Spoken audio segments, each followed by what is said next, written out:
Hey everyone, how you doing? Today, let's look at gum recession and gum disease. Let's look at the differences of these two things. I mean, did you know that you can have gum recession without having gum disease? Did you know that you can have gum disease without having gum recession? Okay, these two things are kind of linked, but they're not the same. It's kind of like Tom and Jerry, or Morecambe and Wise, Steven Tyler and Joe Perry, Axl Rose and Slash. So let's look at these two conditions, let's understand them a little bit, and let's figure out what treatment options are available depending on what variation of gum recession you have. Now let's talk about gum recession specifically, okay, because I think this is an easier one to understand. Gum recession really just means that your gums are not where they used to be, okay, they've shrunk back a little bit, they've receded. So the normal position of a gum, if we look at a healthy smile like this, is at the edge of the enamel, okay? So you shouldn't be able to see a junction of the enamel against the dentine, okay? And the dentine is the yellower part of the tooth. You should only see the enamel of the tooth all the way up to the gum, and the gum line should form a nice gentle arc over the top of the tooth. And in between the teeth, we should have nice pink triangles. These pink triangles, they're called papillae, and they're really important in aesthetics. Okay, it really changes the appearance of the smile when we lose papillae, and I'll show you that in a second. But not everyone's mouth will look like this. I mean, this is a lady who we did veneers for, so it's going to look pretty nice, right? But a lot of people have like patchy fillings, old crowns, and things like that. So sometimes you need to use your mind's eye to visualize where the tooth was, okay? And sometimes this is really easy. If you've got zero tooth wear, then a front tooth is about 9 to 10 millimeters in height. And the gum line may not be a perfect arc, especially if a tooth is rotated. If a tooth is rotated, then the arc might be accentuated a little bit. Now, the term recession only tells us one thing. It tells us that the gum is not where it's supposed to be, that some of the dentine of the tooth, that yellow color stuff, is on show. It tells us nothing about how we ended up in that situation. And there are numerous different ways to end up with gum recession. For example, you could be brushing your teeth too hard. You might be having gum disease, which causes recession. You might even have bite problems, and this can sometimes cause gum recession. Okay, I've seen it a million times, but there is a lot of disagreement, even between me and my friends, on whether a bite problem causes gum recession. So we'll put bite problems in brackets, okay? Like, I know it really happens, but don't tell my friends about it. It's kind of like having a runny nose, okay? We can go to the shops, we can get a cure for a runny nose, but it's better to find out what the cause of that runny nose is. Maybe you've got a viral infection, maybe you've got sinusitis, maybe you've had trauma, maybe there is some kind of ENT thing going on inside that we're unaware of, okay?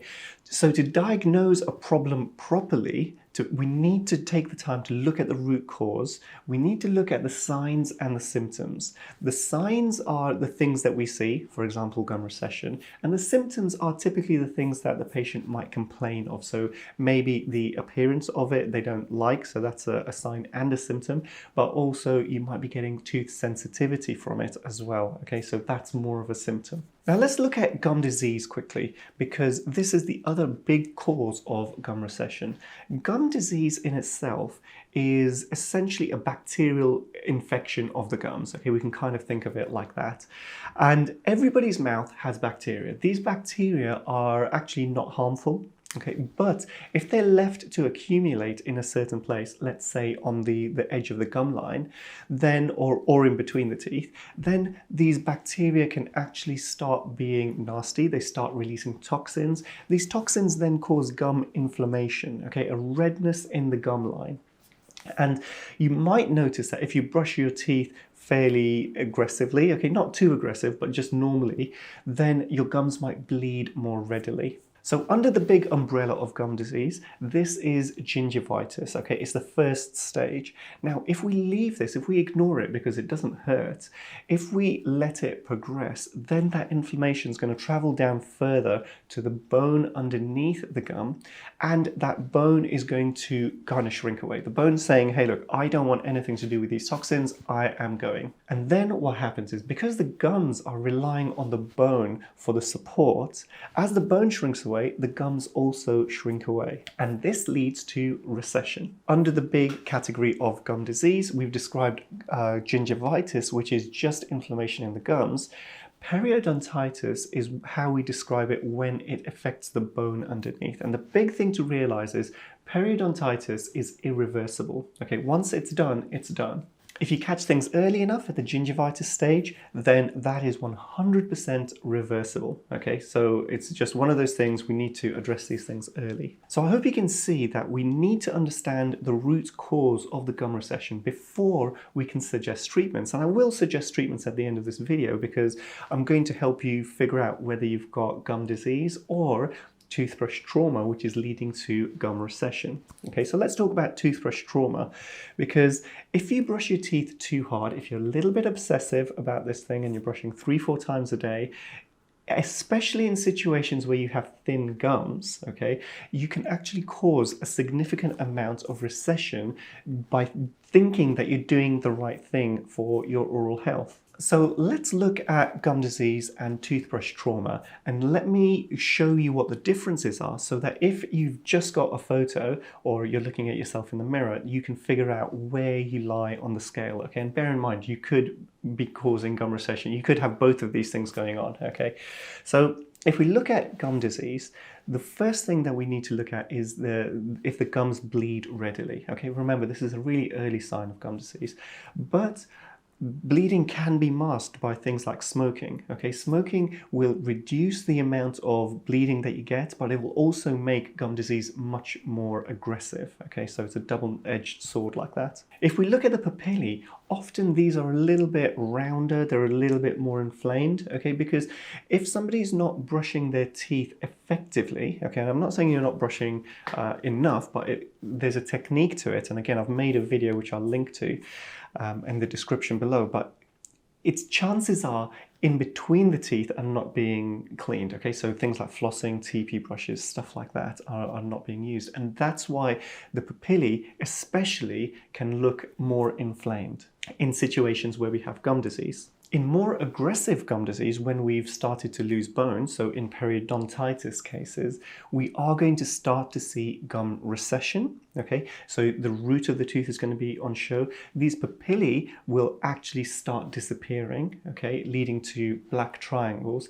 And in more extreme cases, the teeth will become loose. Now, teeth are supposed to be a little bit loose, okay? Well, not loose, they're supposed to have movement in them. So if you're in front of the mirror and you can move your tooth forward and back, and if you can visually see it, that's probably not such a good thing.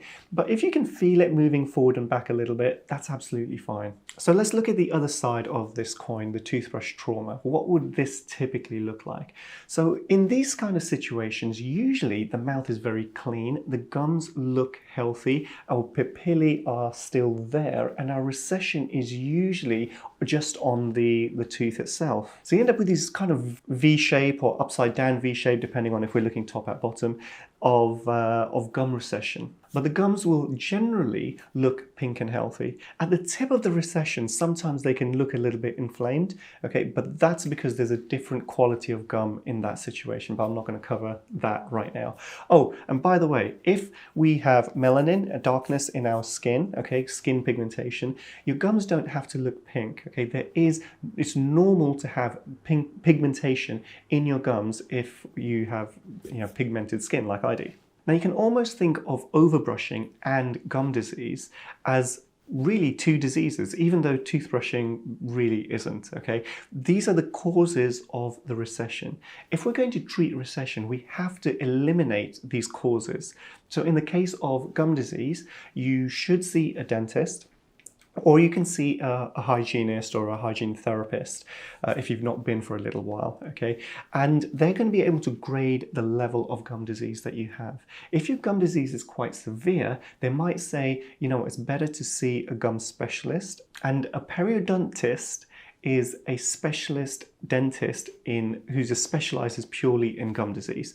Yes, they're going to be more expensive. The treatment is a little bit more drawn out, but they are the best people to help you if you have especially periodontitis. But everything starts with a good clean, so maybe just book in with your hygienist or your dental therapist, and they will help you get at least a nice healthy mouth and figure out where you are on this whole scale. If you're a little bit obsessive with your brushing, then maybe we just need to chill out on that a little bit, okay? But this is easier said than done because you're trying to break habits or change and modify habits. Because no matter what we do, any treatment-wise, it's not going to work if that primary cause of the problem is still there. So what can we do? What treatment options do we have available?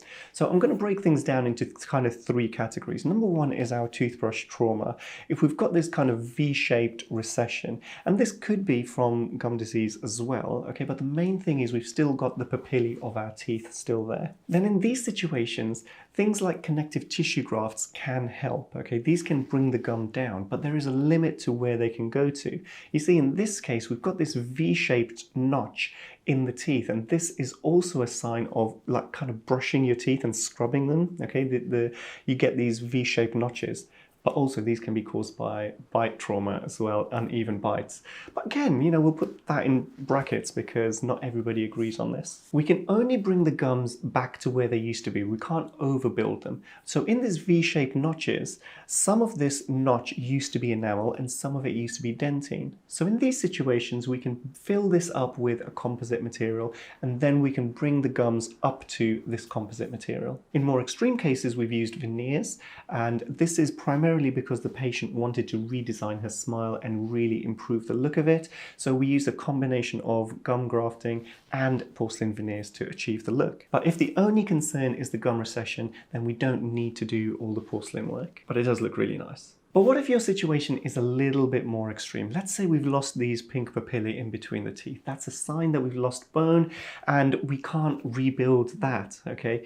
Well, we can do things to disguise it. We can change the shape of the tooth. This can be done either with composite materials, which is kind of like white filling materials, or again with porcelain. Here's a case which we did with porcelain. I'm going to be a bit biased with porcelain because personally that's what I do. But we've got associates in the practice who are really good with composite work. So this can be achieved with composite as well. And the main goal is to remove these black triangles because the black against the white of the teeth and the pink of the gum is really, really obvious, that contrast. So it's a treatment which is really designed to improve the look of the teeth. And we're really disguising it, okay, because we can't build that papilla back up. But again, in these situations, the gum disease needs to be 100% clear. So quite often you'll have a course of gum treatment before we start with the disguise and the painting, decorating part of this treatment. So one thing I'm going to say, if you've got gum disease, your gums are often a little bit swollen. And if you have gum disease treatment, that swelling goes. So your recession can actually look worse than when you started treatment. Okay, so this is an important discussion to have with your periodontist before starting treatment. But the truth is, if you leave it, eventually your gums will shrink back more. Okay, so let's look at a slightly more extreme case. Now you can see there's loads of gum recession here. You can see the roots of all of the teeth.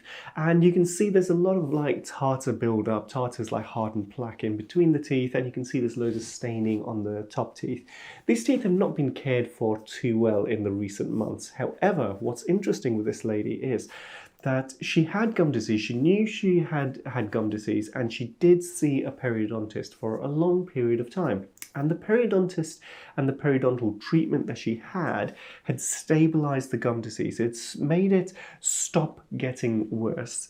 So this is really important because all we can do with gum disease is stop it in its tracks, okay? It's kind of difficult to rebuild lost bone around teeth. You can kind of do it in certain situations, but in a situation like this, we'd never be able to rebuild her bones and her gums. So it came to a point where she actually didn't like the look of what she had, even though it was stable and not getting worse. So she lost hope and the gum disease came back and things started to look like they do. Now, you can see this is an extreme situation, and we did an extreme treatment. We removed all of the teeth, we put in dental implants, and we put in a set of teeth on those dental implants. This gave her her smile back, it gave her her confidence back. She was able to eat what she wanted, and she really loved her appearance. It was like she was looking in the mirror and she was actually seeing herself, okay? When she had a smile that looked like this, every time she looked in the mirror, it wasn't her, okay? It was just someone else looking back. It was embarrassing for her. So it is an extreme treatment, but it was the right treatment for her. Now, the actual treatment that we did here is called All on 4, and I've got a ton of videos on my channel all about this. In fact, I'll link to a playlist underneath this video, or maybe towards the end. But I hope this video has given you a little bit of an insight about gum disease, what gum recession is. A lot of people get these things mixed up. If you found it useful, please do give it a thumbs up, consider subscribing as well, because now we're in 2025. I do want to aim to get out way more videos than I've done in 2024. In 2024, I was really building my own practice and I got sidetracked with all of that kind of stuff. And if you want to join my newsletter, there's a link for that underneath this video as well. I'll write something maybe once or twice a month max when I kind of get around to it. But every time there's a video, I'll just send you a little notification by email just saying, hey, look, we've uploaded this. So I hope to see you soon. Take care.